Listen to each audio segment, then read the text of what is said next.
it's a place where my father would sit, and very often he would take out some cards, maybe play solitaire, that kind of thing. But very often now he would quite clearly set out a bridge formation. So he'd literally be playing solitaire using bridge, trying out games, different scenarios. As I think it was virtually every fifth Friday when we were living over in England, we'd have 4 of his friends over to play bridge.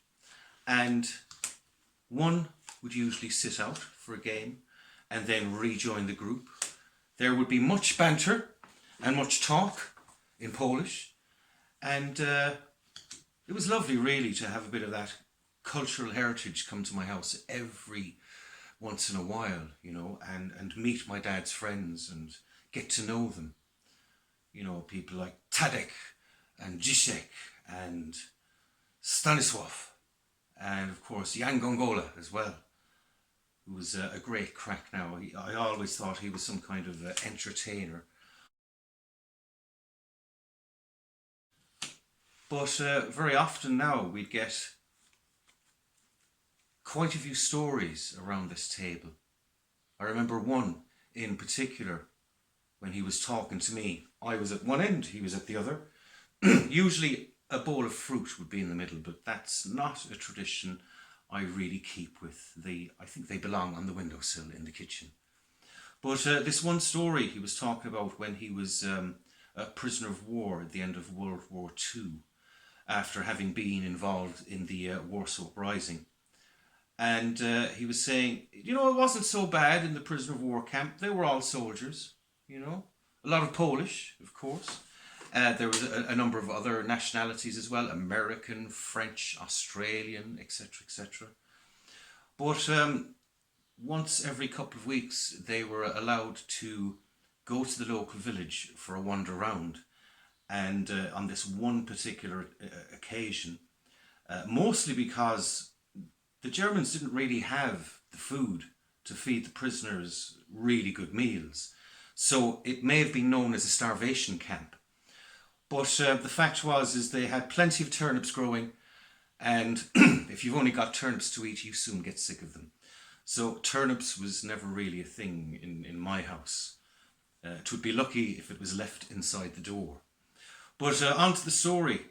So, it's very brief really. Whilst wandering through the village, it was market day, and my father was so hungry. What he did is he grabbed a loaf of bread from the baker's, stuffed it inside his jacket, and left.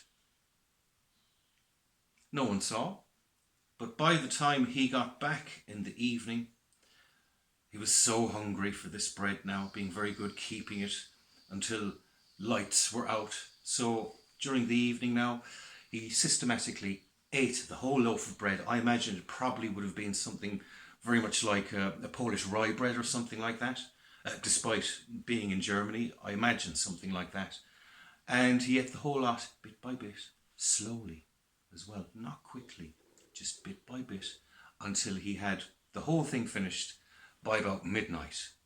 Because he knew if he gobbled it, it would just give him a stomachache, he'd get indigestion, he'd probably start making noise, you know, as you do in a situation like that. But that was one little almost quaint story that I remember from around this table.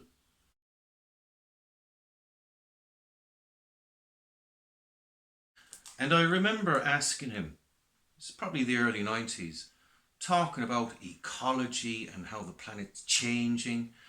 And we didn't use the word climate crisis back then, but it was something, you know, you'd be aware of at that time. You know, starting to look into recycling various things. And I think no longer could we take the bottles back to the shop to get a few pence in return for delivering them. So I did ask him, you know, so what with all these changes, and what with maybe if we can't breathe the very air we live in, what's going to happen to the human race? And he said, we'll adapt. And I says, what, do you know, what, over what, a period of a few years, 10, 20 years or something? He says, no, quite quickly. human beings can adapt very quickly.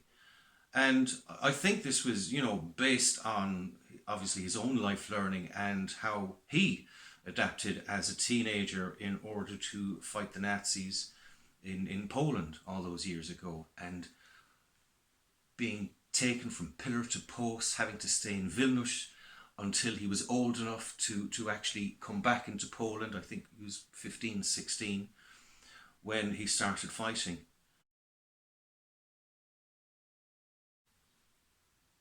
Yeah, there has been some fascinating moments around this table, and I suppose I look forward to more.